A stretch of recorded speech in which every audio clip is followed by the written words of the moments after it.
Welcome to Rise Up in Business, the law podcast for small business owners. I'm your host, Tracy Myler-Crane. I'm a business lawyer, an entrepreneur, and very much a realist.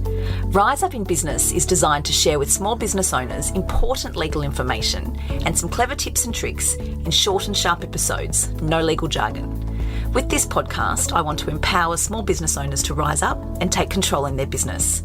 I'll be here every Wednesday to tell you what you need to know without sending you to sleep. Let's get into today's episode.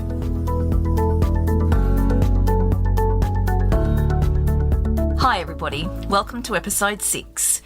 If you have been listening to some of the earlier episodes, then you will know that this episode's been coming. Today I want to talk about website documents and specifically website terms and conditions. So you will have heard me speak about website terms and conditions in the context of business legals and the documents that in my view are vital for any small business to have. Those documents are business terms and conditions, website terms and conditions, and a privacy policy. Today I want to dive a little deeper into what are website terms and conditions and why you need a privacy policy. If you have a website in your business, chances are you are selling either goods or products or services on the website. If you're not selling goods or services, then it's likely that you have a blog or you have a contact us page, at least, where you collect personal data from the public. In all of those circumstances, you need website terms and conditions for two reasons. One, you need to be protected in terms of what your website does and limiting your liability. And two, you have obligations under the Australian consumer law and you need to meet those obligations. Part of that is disclosing your website terms and conditions. So what do your website terms and conditions actually do? It sets out the rules as to how people can use your website and what they can and can't do. And if you have a membership site attached to your website or a member area, then your website terms and conditions will cover the conduct of your members and what they need to do to become a member, how they can terminate their membership, and so on. Your website terms and conditions will limit your liability to members of the public. It will protect any intellectual property that you have. So think along the lines of a photography business or a fashion business. If you publish on your website for promotional reasons your work or images, then that's your intellectual property, and it's not okay for someone to come along and say take a screenshot of your work and then seek to pass it off as their own.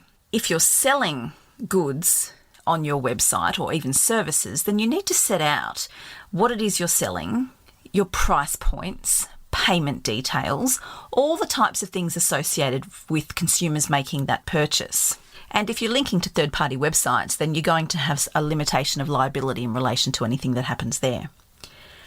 I mentioned in last week's episode, that I was going to talk more specifically about the documents needed by e-commerce stores. I'm going to do that now. So when we talk in the context of website terms and conditions, that's super important for any small business, in my opinion. If you are an e-commerce store, then again, these documents are even more vital for you because they are the cornerstone documents for your business, because your business is that e-commerce store on that website. In those circumstances, your terms and conditions need to disclose your product information. It needs to set out details about your consumer guarantee policy, your warranties in relation to what you're selling, and you need to make very, very clear what your returns and refunds policies are for your consumers. The next most vital document for you as an e-commerce store is your privacy policy, but I'll come to that shortly. Some of the questions I get asked a lot when clients come to me to talk to me about website terms and conditions is, why do I need them? Well, we've just been through that. And I've given you a broad brush overview of why it is that you need them. But then they ask me, does anybody actually read them? I don't think they do. I don't want to worry about it. Well, my answer to that's very simple. You are required to have them, and whether or not people read them is irrelevant to you, because you really need to make sure that you're meeting your obligations. Trust me, people do read them. I talk to people all the time, and we have a dialogue around the increasing scrutiny on online businesses and websites for small businesses, particularly since more and more businesses are going online and more businesses need to adapt and pivot, there's that word again, to accommodate the increase in demand for online services. So the answer is yes, people are reading them. I'm then asked, where do I publish them? What do I do with them? Well, you publish your terms and conditions generally down the bottom of the homepage. There's usually just a link. So it usually says website T's and C's or website terms and conditions. And consumers can simply just click on that link and be taken to the page where your terms and conditions are. And here's the big one. Can I just copy them off my friend? Can I just copy my website terms and conditions off a competitor or off somebody else that I know who does something similar to me? Well, my answer to that, as you would expect, is no. We don't know what we don't know, and that's okay, and I've talked about this a lot and I'll continue to talk about it. Because we don't know what we don't know, you don't know whether or not what you're copying is right. You don't know whether or not what you're actually putting together is going to protect you. And like I've said before, chances are you're not actually going to know whether or not what you've got is adequate until you need to rely on them. And by then, it's too late. So no, please don't copy somebody else's. Invest in yourself, respect your business enough to prioritise these documents because they are really important. Then we get to the privacy policy. The privacy policy being one of the fundamentals for small business. There is such a thing as the Privacy Act. It's a piece of legislation which says a lot of things, but in simple terms it says that if you're a business that does certain things, then you need to disclose to consumers, to the public, what it is you're going to do with their personal data. So rather than get into categorising whether or not your business does fall under one of those categories in the Privacy Act, which says you have to do this, my view is that you just simply should do it. People are becoming increasingly aware and increasingly protective of their personal information and data breaches these days, and it's prudent, in my view, to set out for people using your website how it is you're going to use their personal data. The reality is you're only going to use the personal data for your business purposes. So you might be sending newsletters, you might be sending orders if you're an e-commerce store, or you might be touching base in relation to an inquiry that's been left for you on the website. That needs to be then set out in your privacy policy. So consumers have a right to know what it is you're going to do with their personal data and how you're going to disclose it. So personal data can be anything from a simple email address and a name on your subscriber list, or it can be an inquiry where people have reached out to contact you in relation to your goods or services. So setting out for the consumers what you are going to do with it and what you're not going to do with it is really important. In simple terms, the privacy policy will tell people that you won't disclose the information, you won't sell the information, and you'll only use it for the purpose that it was intended.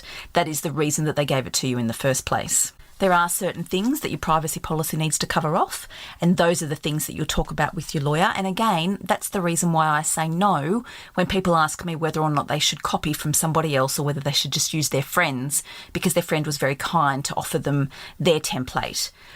Again, we don't know what we don't know, so don't rely on that because you don't know whether what you're working with is adequate for your purposes.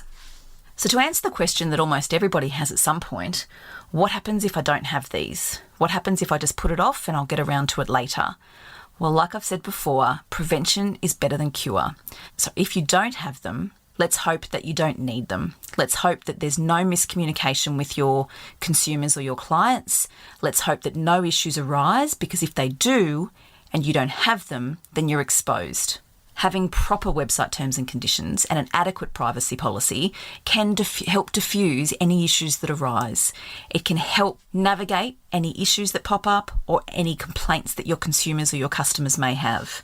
Simply put, it's just not worth the risk. If you're a small business, if you have a website, then in my view, you need to prioritise your website terms and conditions and your privacy policy.